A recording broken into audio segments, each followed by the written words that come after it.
Assalamualaikum warahmatullahi wabarakatuh. Selamat ketemu lagi teman-teman, sahabat holistik yang suka dengan Holistic TV Channel. Hari ini kita membahas tentang masalah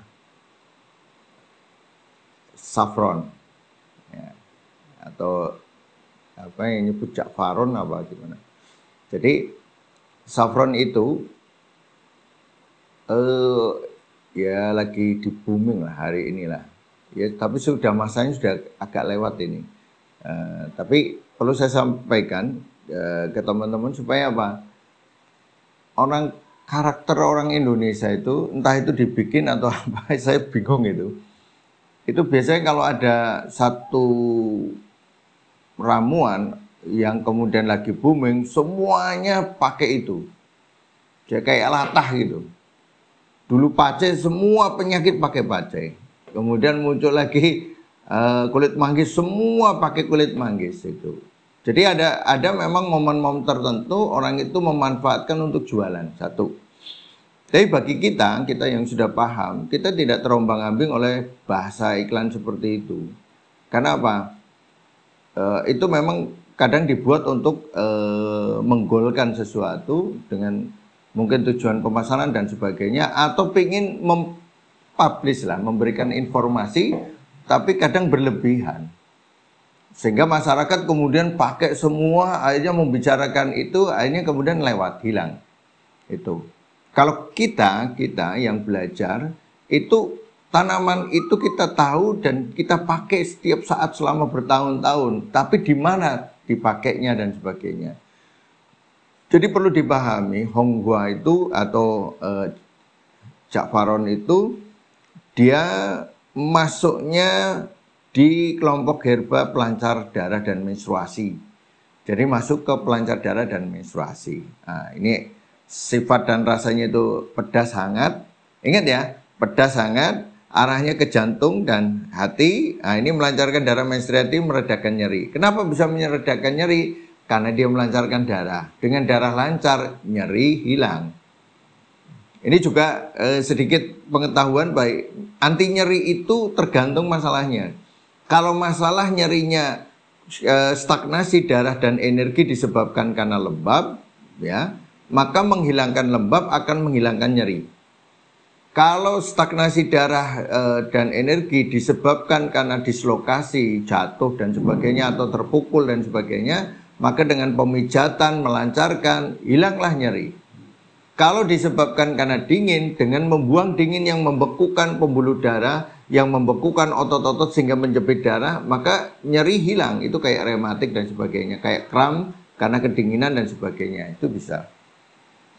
Tapi kalau terjadi nyeri karena ada gumpalan darah, maka melancarkan darah itu akan menghilangkan nyeri. Nah, ini saffron itu fungsinya untuk itu, melancarkan darah dan nyeri. Ini melambatkan menstruasi. Berarti kalau ada menstruasi tercepat, ini kalimat ya, cara membacanya ya. Kalau dia pedas hangat, ingat pedas hangat. Kemudian Anda jangan, pedas hangat berarti kalau ada tipe dingin, saya kasih ini karena sifatnya hangat. Bukan begitu cara membacanya. Kenapa? Coba Anda lihat. Ini pedas hangat ya, sifat dan rasa, afinitas jantung dan hati. Ada kalimat melambatkan menstruasi. Jadi menstruasi yang cepat dilambatkan. Ini sifatnya biasanya kalau Anda belajar, kasus menstruasi yang terlalu cepat, ini sindromnya panas. Berarti kalau dia melambatkan, berarti sifatnya mendinginkan. Tapi di sini sifat dan rasa pedas hangat. Berarti apa? Dia tetap sejuk. Bahasanya tetap sejuk, dia tetap fungsinya mendinginkan darah, melambatkan fungsi itu karena dia berlebihan.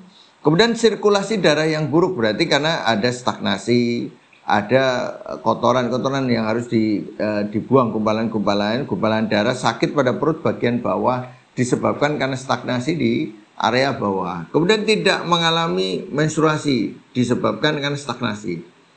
Kemudian pusing-pusing sehabis melahirkan, gumpalan di perut karena ada stagnasi juga. Menghentikan pendarahan dan sakit luka karena stagnasi. Kudis dan campak yang belum sembuh benar. Atau ada jenengan kumpulkan saja, kalau pengen tahu ya, kumpulkan saja seluruh yang bisa diatasi oleh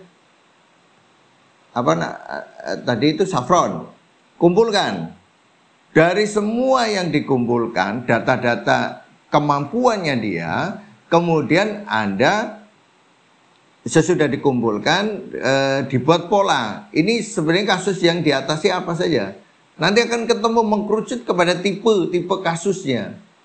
Mau dia misalnya, oh ini bisa untuk hipertensi, untuk bisa diabetes, bisa apa, sebutkan semuanya.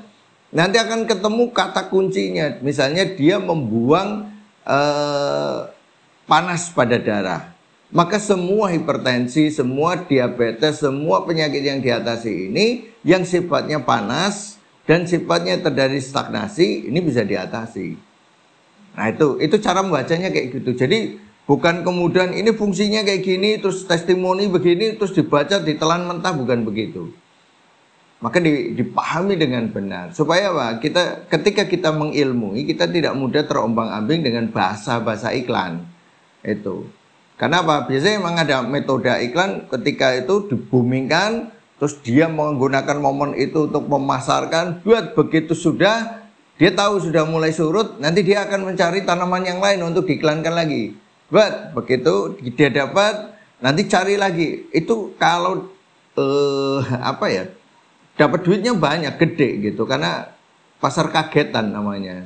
Tapi ketika itu digunakan untuk jangka panjang, sangat melelahkan, sangat-sangat melelahkan. Tapi kalau herbalis yang benar, dia misalnya kayak pecinan lah di belakangnya, atau kayak tukang jamu yang lengkap di belakangnya ada tanaman, ini akan selalu pakai. Dia tidak terpengaruh dengan situasi iklan seperti itu. Karena dia tetap dari waktu ke waktu bertahun-tahun dia ilmu yang digunakan sehingga penjualannya itu tetap dan meningkat seiring dengan kemampuannya dia. Semakin dia banyak bisa mengatasi masalah, maka banyak orang akan datang kepada dia, kemudian bertanya, kemudian berobat sehingga menaikkan omset dia dengan sendirinya seiring dengan kemampuan pemahaman dia tentang penyakit itu. Itu seperti itu. Itu kaitan dengan saffron yang sedang marak hari ini. Tapi ini berlaku juga untuk tanaman yang lain supaya kita tidak ikut latah untuk seperti itu. Nanti kalau ada apalagi metode apalagi disampaikan bagus, kemudian semua pakai itu, jangan. Sekarang kalau belajar, kalau Anda mau belajar, teman-teman masyarakat yang mau belajar, ketika ada informasi diperhatikan, ini tanaman ini cara kerjanya bagaimana, arah cara kerjanya gimana, untuk jangka pendek atau jangka panjang. Kemudian cocok tidak dengan saya. Kalau tidak cocok ya jangan dipakai. Jangan kemudian karena katanya kemudian ikut-ikutan dengan bahasa yang ada di luar sana. Ini tidak bijak ya. Itu seperti itu. Nah, mudah-mudahan apa yang kita sampaikan tentang sedikit ini tentang pelajaran tentang saffron ini.